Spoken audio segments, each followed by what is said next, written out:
Greetings, I am Brother Dennis, ttwmtruth.com. Title of this mini sermon, which I'm going to be quite honest, probably going to be my last one that I record, Is God Evil? I caught a clip on YouTube, just randomly looking around on YouTube at different things. It was Joe Rogan Experience. It was number 974. It was one Megan Phelps-Roper. Her grandfather is the founder of Westboro Baptist Church. Beautiful sister in the Lord, who literally had to tear herself out of her family and everybody she's ever known, raised in a horribly restrictive religious environment, way too heavenly to be of any earthly good. And throughout the course of that podcast, the clip that I saw is, why she is no longer a Christian. It's based upon verse in, or a series of verses in Romans chapter 9. And I'm doing this as a response, dedicating this to my sister Megan Phelps-Roper, who probably will never see this, and I'm going to post it, but I mean, she may never see it. But this deep thing in me, and what she says, it rings true in my heart. In that podcast, she says that I cannot let go of what the church is doing wrong. And she describes this 4-month period of inner turmoil for herself when she decided, I can't do this anymore. My questions aren't being answered, and I cannot, continue with these inconsistencies that I see, the love of God in my heart and what I'm trying to do for people. And I can't let go of it. And that's the reason why I'm recording this, probably my last video sermon, and dedicating it to her, because I too feel that way. I've seen too much wrong, and it just seems overwhelming. It's never going to cost me my relationship with God or with Christ. But people deserve to have their difficult questions answered. And that's the spirit behind what I'm doing right here. People deserve answers. Seems to me like there's more going on generally in the church, as I see it around me, to drive people away instead of drawing them in. And there's a few things that need to be addressed here in this. Going to the passage in Romans chapter 9, there's a couple things she brings up. In this passage, it's the analogy that is given, God as the potter, us as the clay. And does the clay look to the potter and say, why did you make me? And just before that, it goes into a passage from the Old Testament concerning Jacob and Esau. And it says in that passage about, while they were in the womb, before either one did anything wrong, that it says literally, God loved Jacob and hated Esau. And there it is. You can read it for yourself. And she gets into, in reading this, as it got a hold of her heart, to say, it also gives an example of the Pharaoh in Egypt, the 10 plagues, that whole thing, and how his heart was hardened. That is also, Pharaoh is also mentioned in that passage.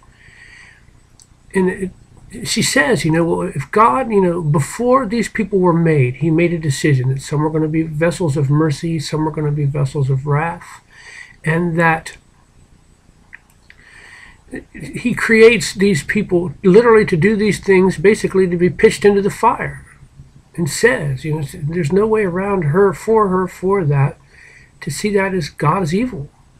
And I just can't, my heart can't get there either. And I think it's some Christians, in the interest of trying to be fervent, do more harm than good when they try to put answers for stuff that, quite honestly, just isn't the answers for. Truth be told. Some things you just have to accept on faith. But she never got, I don't know if she ever got an answer to that question or not, or if she says in the podcast she talked to several people and never got a satisfactory answer. And so I'm going to take a shot at it, just out of love for my sister and my belief that people deserve answers to their questions, and if they can work through it. Like I said, there's things I see about the church that I don't know, I haven't been to church in months. We visited a few, and it's just like, this isn't for me, and it's hard. And preaching into this little camera here on my laptop isn't the same as standing in front of people for me. And I don't know. Nobody wants to listen. Nobody wants to hear reason and logic applied to the scriptures. It's all raw emotion and wrongness. So here's my answer to the dilemma, best that I can construct for you, my sister. God is a creator. When I first saw this clip, it troubled me and it inspired me, and I didn't say anything to anybody because you and I both know you don't talk to Christian people about these things. I also draw. I make music. I draw, and I got into a situation where I was working on this drawing, and it wasn't coming out the way that I pictured in my mind. I put pencil to paper. It began as an idea in my mind. I put the pencil to the paper, and the more that I worked on this drawing, it became evident to me that it wasn't going to work out. I got frustrated with it, and angrily crumpled up the piece of paper and threw it in the trash. Like, dang it! It didn't work out. And there was the epiphany for me. God is a creator. And we are his creation.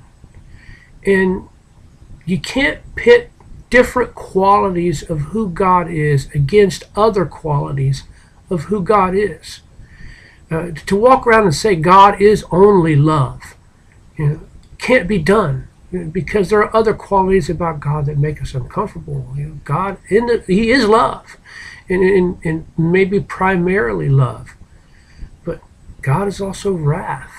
And God is also judgment. And if you're going to truly follow God, you have to accept the fact that you're following a God that has these other qualities too. You can't look away from those things. And they have to be acknowledged. See, I am Dennis. I am uniquely Dennis. And in everything that I do, the base Dennis is involved. But I'm also a husband. And I'm also a father. And I'm also a housing case manager for a drug treatment center. And there's certain things that I do in each of those roles that don't cross over into the other roles. In my role as husband to my queen, Melinda, we enjoy a sexual relationship. But certainly awkward and impossible to carry that into my role as a father, which would be sick, or to carry that into my role as housing case manager, drug treatment center. Complications, that aspect of me doesn't fit well in the other aspects of me. And so in the same way that you can't look at Dennis as husband and that being the defining thing about who I am, you can't look at God as love and not also look at God as judgment, God as wrath, God as creator. I'll zero in for a minute about God as creator. I made that drawing. It began as an idea in my mind, a concept of what I wanted to put on the paper. You could say then, for the purpose of illustration, that the moment that the pen hit the paper, or the pencil hit the paper, if that was the birth, the concept of what I was going to draw, or the minute that the pencil hits the paper, at some point, I'm going to say when maybe birth started at the idea for the drawing. I don't know. The moment that the pencil hit the paper is birth. And at some point in time in that process, I realized this isn't going to come out the way that I had it in my mind for it to come out. And I kept working on it there for a little while, like, maybe I did some erasing and some restructuring of the drawing, and it just wasn't working out. It didn't work out. And at some point it just became evident to me, this is not what I originally intended for this. It isn't going to be that. And so then I got angry, and I crumpled it up and threw it out. That kind of a cop-out to say that we just have to accept God as a creator.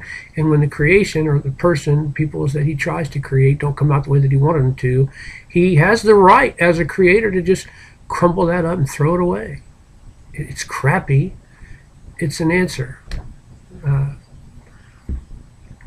And then also in the passage it talks about Pharaoh and the whole 10 plagues thing. And I've also read that and thought to myself, like, wait a minute, 10 times he goes to the Pharaoh, they talk to the Pharaoh, and it says that he hardened the Pharaoh's heart. Pharaoh didn't have a choice but to visit those 10 plagues on his people, and then be drowned in the Red Sea afterwards, the Sea of Reeds. The only way I can see around that, though, is look what it did for Moses. Look how it advanced the Israelites and what God wanted for them to do. And again, I know that sounds like a cop-out. My faith in God, and my faith in God not just as a God of love or understanding, also God of wrath, also God of judgment, also God as creator. It's implicit or implied that in that I have to trust his view of things and outcomes over my own. See, I'm just, an engineer. I'm just a guy driving the train. God is the guy that's in the tower overlooking the train yard and can see the bigger picture. And so my faith, our faith in him depends upon trusting his ideas even concerning what serves the greater good. Tough pill to swallow. I know it's a tough pill to swallow.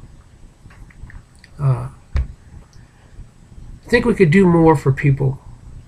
If I could, leave off, if this is indeed the last one of these that I make. Default towards love and compassion for people. I mean, yeah, there is a lot of stuff in the scriptures that needs to be talked about. It does in Leviticus speak out against homosexuality. In Romans, it also speaks out against homosexuality. And yet homosexuals exist, and transgenders, and these people. And I just feel like if the church is the only place where they can get truth, but Christian people are just horrible a-holes towards them, then how are they ever going to get that truth? My approach is, how about if I just love you? I got my own things to work out. I'm going to tell you right now, my life will not stand up to scrutiny, public scrutiny. I'm still given to fits of anger and have brothers in the Lord that I have to keep accountable to keep from poisoning my mind with pornography. And don't always win. I've made a good go of it so far for 2018. But my life won't stand up to scrutiny. And so, but I just agree, I work on me, and I trust you to work on your own thing between you and God. And I just love you. I know there are Christian people that are balk at that, and bless God, they got to be told, they got to repent. Grace, kid. Grace. That's what I say. I work on me, you work on you, and let's just love each other, encourage each other. It might be seen as a mamby-pamby, milquetoast approach to Christianity, but that's my approach. I don't make no apologies for it. Megan, if you ever do see this, if this does reach your eyes, I love you, my sister. I'm sorry that you had such a horrible experience. You seem to be doing good now, and praise God for that. Don't give up on God. Just, trust in his view of the greater good, and that he knows what he's doing. And I got to say a word to Joe Rogan in that podcast. If you haven't watched it, God, there's so much I could say, but I'm not going to waste a bunch of time on this other than watch it. I've learned and been exposed to thoughts and ideas from watching and listening to that podcast that otherwise wouldn't have touched my life, and I'm appreciative of that. I'll tag him in this too. He probably won't see it either, but thank you. Thank both of you. I love you both. God bless you. Go in peace to love and serve the Lord.